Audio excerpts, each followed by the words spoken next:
Pleasure. I can empathise with flight troubles. I've had plenty of them since I've been here as well. I was in Sydney when they had the sandstorm last week. So thank you very much for inviting me to come along to speak to you today. I'm going to wander around the stage a little bit, particularly probably over here, because I'm going to ask this group of people here to help me out a little bit later on, if you don't mind. So I'm just warming you up now to advise you of that. Just to say, I'm not going to bore you with details about UCL, but one of the points I just wanted to make to emphasize here, this is all available for you to read online later, but we are a committed global institution. I'm rather sad that I feel from the UK we have to come overseas and say that, but we absolutely are. We are committed to our global engagement as an institution. In fact, our byline is London's global institution. That's very important to us. And one of the figures in here you'll see is that over a third of our student population and over a third of our academic staff population are drawn from overseas. In fact, from about 150 countries worldwide. That's incredibly important to us, and we are going to continue to be dedicated to that as an institution. So I just want to spend first 30 seconds just to get your brains working, because I appreciate it's early morning. We had the drinks reception last night. Just a quick puzzle to warm you up. This will become relevant later on. So have a look at this. I'll give you 30 seconds or so to try and work out the answer. I don't want you to stick your arms up. If you get the answer, just write it down in your notebook and we can come back to it later on, please.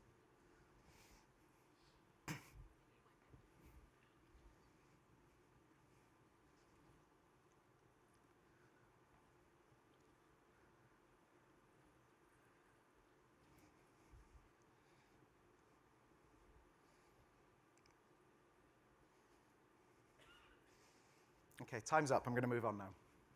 So I want to talk about student engagement with you today. What I'm not going to do is that I think there are a number of flavors to student engagement, and one of the really important and fascinating flavors is student engagement in learning and in their curriculum. I'm not going to be talking and covering that today. If I had an hour and a half to talk to you, I would love to talk about that because it's fascinating and interesting, but I don't. I'm focused much more on student engagement in institutional cultures and in institutional arrangements, and focusing on what Anthony talked about, which I think is really important, which is that student-centered approach to everything that we do. And I think it's really important that TEXA is leading by example in this area and in leading debates across the provider sector here about what that means. Student engagement is obviously an essential ingredient in a student-centered approach. You cannot possibly have a student-centered approach if you're not engaging your students in devising and shaping it. Now, to my mind, student engagement has 1 foundation, 2 baselines, 3 principles, and 4 levels. And guess what? I'm going to talk through some of those during my presentation this morning. The essential foundation is understanding our students and their context. Oh dear, the text has got a bit garbled up there. But understanding our students and their context in our organizations. What are the pressures upon them? What's important to them? And I think I've spent some time this week, thank you to TEXA for inviting me along to help facilitate a workshop earlier this week with some student representatives and to attend the student advisory group last week. I've also spent some time visiting some universities whilst I've been here. And many of the pressures that your students are facing are quite similar to what students are facing in the UK. And you've heard from them at this conference today. Students are noticing the massification of higher education, and this is having an impact on them. An internationally competitive environment. Thank you, Anthony, for pointing out once again that Australia has passed the UK. We have noticed this story in the UK as well. Yes, congratulations. We're very pleased for you. Please stop now. And as Anthony pointed out, one of the ironies of this was that it was a centre at UCL that pulled the data together to prove this. Double irony is that one of the senior academics from that centre has just been poached by the University of Melbourne. Thank you very much, everyone. Stop now. So that internationally competitive environment, the fact that you are a global country, your providers are global and globally focused, is important, and it's important to your students, and it's having an impact on your student body. The diversification of provision, so that's not just the diversification of providers, which is obviously very important, but the style of provision of teaching and learning and support to students as well is having that impact. Political unpredictability and political extremes is being noticed as well, and is starting to have a serious impact on universities. And this last point, and this is something I had lunch with a friend last week who works at Universities Australia, and we were talking about a similar sort of theme, which is starting to affect providers in both our countries. And it just feels sometimes as though particularly politicians and the media class, are treating universities as though they are the enemy, as though universities are doing something wrong, and HE is doing something wrong in society. You heard it yesterday, Professor Lloyd, the Vice-Chancellor of UniSA, mentioned how the Prime Minister here had said that university debt is bad debt. And issues such as freedom of speech on campus, sexual harassment on campus, and so on, are being heated up into political debates. And our students are noticing that, and it's starting to have an impact on their behaviours, their attitudes, and how they feel about being students at universities. So what does it mean? So some of it is linked to external environment things. So post-2008, uncertainty about future prospects. And again, Anthony, just in his speech towards the end there, was talking about the undermining of trust in our established institutions. And that is really felt by our students now. They've been really impacted by some of these external environment changes. And our higher education sector was one of those sectors that was just instinctively trusted historically. And that has shifted and changed. What we say doesn't just go anymore. And our students feel that way as well. Our students on campus feel that way. Future career prospects, I feel yesterday one of the speakers talked about, students now need to be prepared for careers and jobs that don't exist now for when they're in the future. And I feel a bit as though that comment was dismissed too easily. It's a very important point, and our students on the panel yesterday highlighted it. Our students are very anxious about this. They're aware of it. They don't expect universities to provide all of the answers, but it is very much framing their mentality and their attitude whilst they're at university, and they're anxious and they're worried about it. Debt, value for money. One of our panel members yesterday talked about value for investment, which I think is a very good phrase, recognizing that the contribution that students are making is an investment in the university, but also an investment in themselves. But they want to know, where is that going? What difference is it making? And finally, this point, and this links to political instability, I think. Higher education no longer being a safe space for students. Now, I think it is. I think most of our students feel safe on campus. But the way some of our campuses and the way some of the debates about our campuses in provision is taking place at the moment in the external environment is quite challenging. Universities are a place where you go to discover learning, learn about your disciplines and your subjects, but also to discover things about yourself.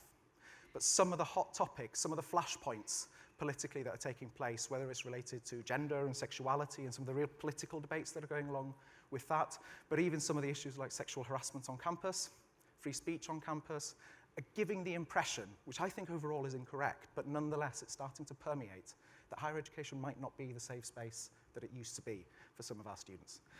And that could be a toxic mix for our universities. I think we have the history, and we have the ability to tackle and turn that around and turn it into a positive for our sector. But having a student-centered approach and student engagement is absolutely critical to addressing that. And to do that, we need to have two baselines. And again, Anthony talked about these in the context of quality assurance, and I think what Anthony said is relevant here. First, we have to be transparent with our students. When we're subject to scrutiny sometimes as a sector, our tendency is to clam up and to rely on quite imprecise answers about our world-class reputation and how it's all very complicated and so on, particularly when we're asked about what's happening to student fees and so on. But we really ought to be more open, and as open as we possibly can be with the public and with our students, opening the books and explaining the myriad of complexities of delivering higher education and what that means, and to be accountable for it. That is the partner of transparency in all of this. We should have a healthy, engaged, and accountable relationship with our students. That's absolutely critical. Now, that doesn't need to be a hostile or transactional relationship with our students. It can be a transparent and healthy and productive one. But we should be open to challenge. We should be willing to explain ourselves and engage with our students in explaining it, and sometimes willing to change course or adapt our course and direction based on our relationship with students. The principles of student engagement are to respect our students, to empower our students, and to trust our students.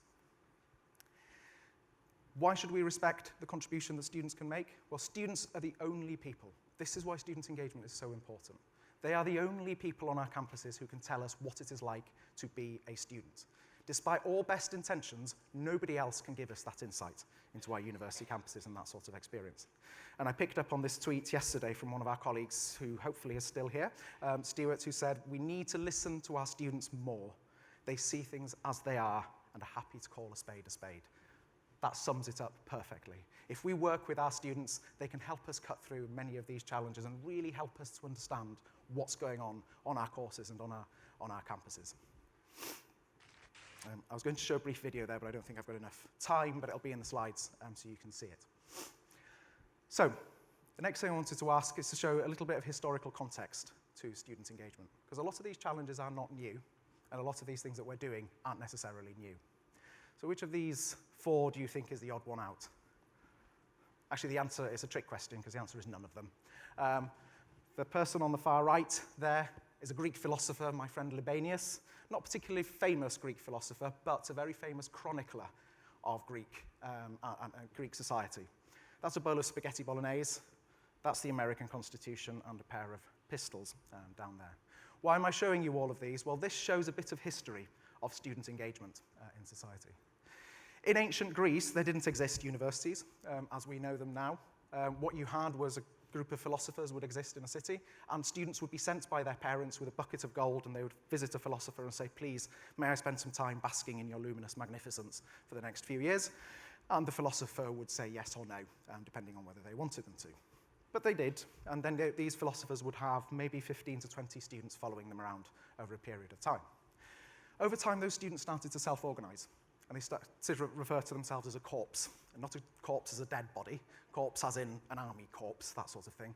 And they would follow these academics around, and they would start to self-organize to represent collectively their view to the philosopher, but also to compete with each other, so varsity matches and sports matches and so on.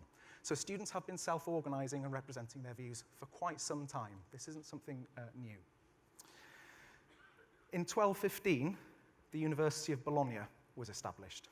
And this is the first, we probably wouldn't recognize it as a university, a provider of higher education as we see it now, but that was the first constitutionally arranged body that we would now sort of see as a university. And it was a student innovation. That was not academics coming together to do that, students got together to do it. The reason? Because in Italy, at the time, Italy didn't exist. What you had was a series of city-states. If you were studying with a philosopher within that city-state, but you had come from outside it, you had no rights. You were not recognized as a citizen of that city. So the students collectively got together and said, well, that's not good enough. We need to have some sort of organization, some body that we belong to, that is ours, that we can then collectively represent our views, but self-organize within it. And they created the University of Bologna. So we are only here today as a consequence, all those years ago, of a student innovation that pulled us together. Then further, as you start to travel down a bit further in time, the University of Orleans and St Andrews University, particularly St Andrews, established by charter, the first university in Scotland to be established by charter, that was established as a co-owned enterprise between students and academic staff. Its charter states very clearly that this is a co-owned enterprise. It doesn't use the word enterprise, but I can't remember what it does say, between students and academic staff at this organization. So something that goes back to show that even historically, students were driving their education and driving the center of cultures and so on. So we need to respect and understand this, that the role of students in higher education is absolutely critical. And finally, probably most of you will have heard of honor codes in the United States and so on. Again, that was a student innovation. Lots of different universities will try and claim the history of this, but most universities agree that it was a William and Mary University that honor codes started. And that started because a student on campus got very upset and angry with one of his tutors. And one night, he attacked one of his tutors on campus and tried to shoot him. Didn't injure him, but tried to shoot him. The students were so appalled by this that they came together and decided, we are going to self-organize an honor code between us. A set of behaviors that we expect of each other that we are going to implement and impose across the university. And we are going to use that to collectively represent students across the institution, but also to govern our own behaviors in that context. So why am I sharing all of this with you? It's just to tell you that student engagement is not something new. It's not something we're trying to impose on universities. Actually, it cuts through as a golden thread through all of higher education. Wherever it exists, students make their voices heard, and it's very important that we find ways to make that happen. You can read more about that in my book, available in no good bookstores. The 4 levels of engagement I wanted to talk to you about. If we are going to engage our students, now these are presented, this is not a hierarchy of one is better than the other. This is a collection of different ways in which you can engage students, and as you move up the different levels of engagement, you see there are different levels of intensity of engagement with our students at each of those levels. The first level is engaging our students as monitors, and this is the collective engagement of our students. It tends to be a one-way discussion. And this is things such as surveys that we collect the mass opinion of students, either on our individual programs and courses or across our campus and providers to gather their collective view on a particular topic or about their experience. But it's a one-way discussion. Students will tell us, we think this is bad, this is good, this isn't working so well, and we'd like something to happen over here. We take that, we shape our views and opinions, and we do something about it. That's good. It's a good way of engaging students because it gathers the collective view and it gives us an insight into what students think. But we can go further. So then you have the student as rapporteur, and this is where you start to have your senior student representatives, perhaps your students' union representatives or course representatives that you might have, where you will involve students in that further decision making. So you will know students are telling us that this is working, that's not working. You might even present some challenges and problems of your own that students haven't told you about, but you know exist. And students are given an opportunity to observe the decision-making that's taking place, see the views and opinions of other students, and also maybe to propose solutions in that context. But nonetheless, students are observing the decision-making. Students are there, but the power rests with somebody else. Then we have engaging students as an expert. And this is where we'll have full participation in decision-making. And this is where students are present and contributing to all important decisions in the institution. And this is about, so it's almost the same as being a rapporteur, but it's changing the dynamic of that context. So you'd be empowering your students much more. Then you have students as partners. And this is where you have joint decision-making and delivery. And we had a couple of really powerful examples of this yesterday, actually, on the panel. And I'm afraid I've forgotten the name of the institution where our colleague from the land-based agriculture institution was here, where he talked about not only had he worked with his students to address issues of bullying and harassment on campus, but he had empowered his students to deliver the solution, to lead the provision of the solution amongst other students as well. And that was a very powerful example, I think, of working in partnership. Not only are you working with students to address the issue, you're also working with students to identify the solution and also empowering students to deliver the solution, which is absolutely critical. And Braden talked about an example from ANU where law students had identified that there was a problem with their curriculum, that they weren't happy with an aspect of it. They worked collectively to identify the problem, to identify the solution, and are working with the institution to deliver that solution. And they've even gone a step further and are campaigning nationally with other institutions to deliver that change to the curriculum that they felt was absolutely essential. And that is partnership in action. It can be very powerful, and those students then become real advocates and powerful advocates for the student voice on campus. So monitoring I talked about is very important, but there can be a problem here, which is survey fatigue. When I was running the working group with students on Tuesday, this is a problem that they highlighted. They recognized that you're doing your best when you're asking their views on different things, but sometimes it gets a bit too much. Response rates get very low. This is an example. When I worked at the University of Exeter, before I was at UCL, I led a project to review the number of surveys that we were asking our students to complete within a year. That is only a fraction of what a single undergraduate student would be asked to complete within 1 year. And you can understand how survey fatigue comes around with that. So I recognize the good intentions, but it's important that we're very, very self-critical when doing these sorts of pieces of work and very precise. What are we asking for? When are we asking for it? And what are we doing with that information and data? So where the conversation is going in the higher education sector in the UK is that we want to shift from that bottom end of the levels to the top end, where we have emerging approaches that are focused on really utilizing that expertise from students and really working with them as partners. So when we have students as experts, we recognize that they are the experts in their own experience and their peers' experience. And we include them and involve them on that basis. They have real expertise to contribute. We make it clear to them that we want to hear their contributions and they engage with us on that basis. We must provide full training and induction to these students. I'll come back to that in a second. We support those students with research initiatives and to write proposals. We share control, sometimes allowing students to chair committees and meetings, empowering them to do that. Working with students as partners, recognizing I've given a couple of examples that I liked that we heard from yesterday, and that's giving students the opportunity to take leadership in implementing decisions and making changes, which are really essential if we're going to make that difference and make that step change in working with students. So this is where I wanted a bit of audience participation from this community of people in the middle. I'm coming to the end, Deb, don't worry. Could this set of people in these middle rows, could you all just stand up, please? Thank you very much. Now raise your right hand in the air and just wave it from side to side. Excellent, congratulations, well done, you win the prize. You can sit down.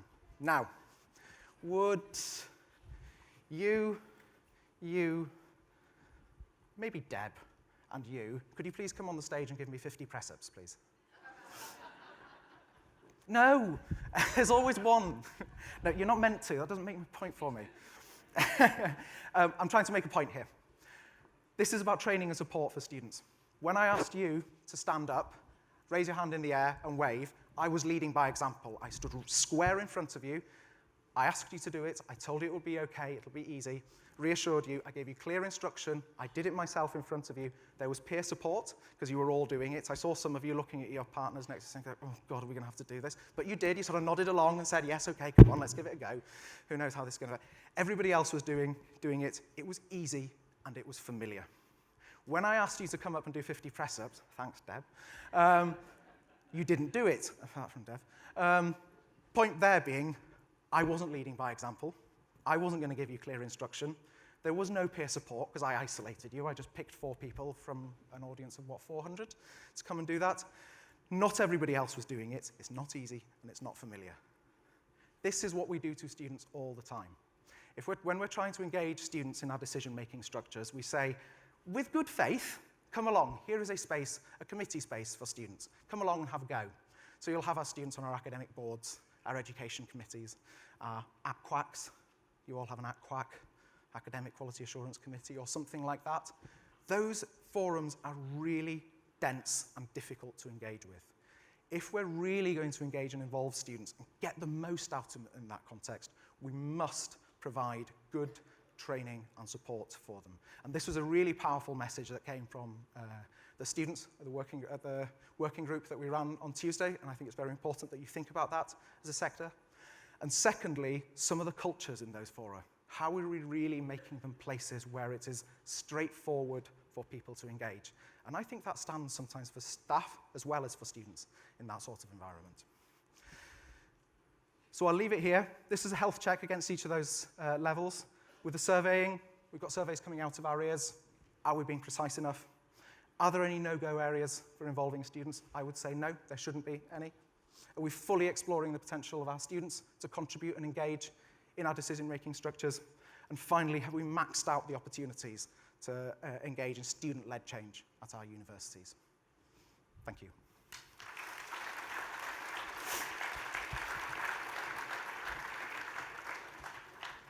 Thanks, Derfel. I'm really pleased I didn't have to do the 50 push-ups.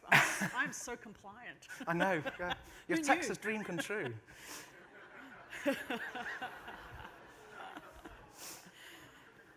Before we get started with the questions, could Bruce Callahan and Nicholas Hunt make their presence known to the AV table so that you can be mic'd up for the next session? Thank you. All right, we have a few questions and we're just going to stick to a few so we can keep things rolling. It's not so much fatigue as tired of not seeing and experiencing anything good being delivered from responses to surveys. If we're going to ask for student views, we have to respond in ways where they experience a benefit. Agree, disagree? I agree completely. And I hope, I'll do it now, somebody is going to ask, what happened to the puzzle? Yes, there are 30 rectangles. The reason I did that and I left it and didn't refer back to it is because that's what we do to students all the time. We ask for their views, we ask them to do something, and then we don't get back to them and close that loop. Or, interestingly, again, we had this conversation at the workshop the other day, don't close the loop or even continue that loop of conversation with our students. 30 rectangles was my count in that, by the way. If anybody else has got any other counts, let me know. But I think that's critical with those surveys. Again, it comes back to that precision. That list that I showed you a second ago, the number of times we were asking students for their views, it's nigh on impossible to get back to them if we're asking them that many times. So be really precise and focus on If we're going to ask this survey, how are we then going to get back to students to let them know what we've done about it? An interesting question around student engagement being part of student workload. And if it is part of their workload, shouldn't they be paid? Do you mean the students or staff engaging Students. students? Now, I always get into trouble for this. In my opinion, yes. I think students should be rewarded. Payment is one form of reward. There are other forms of reward that you could think about. But when we're engaging and involving students, everybody else, so let's again go back to the committees and governance structures, every single other person around that table is paid for their time. But we ask students to rock up and do it in their own spare time. I think it is an essential part of respecting their contribution that we recognise you're giving up your time to do this, and you deserve to be rewarded and recognised for that in some form. Payment is one form of doing it. I would be very happy to see that, but there are other forms that people work with. I say I get into trouble with it. Generally, I get into trouble with students when I raise that, because most students involved say, no, I want to do this. I don't want to be paid for it. I want to be recognised, but I want to be seen in different ways. Oh, interesting. What proportion of governance committee membership, in your view, so because this has come up now in a few sessions, that students should participate more in university and higher education provision governance, what proportion should they make up of governance committees?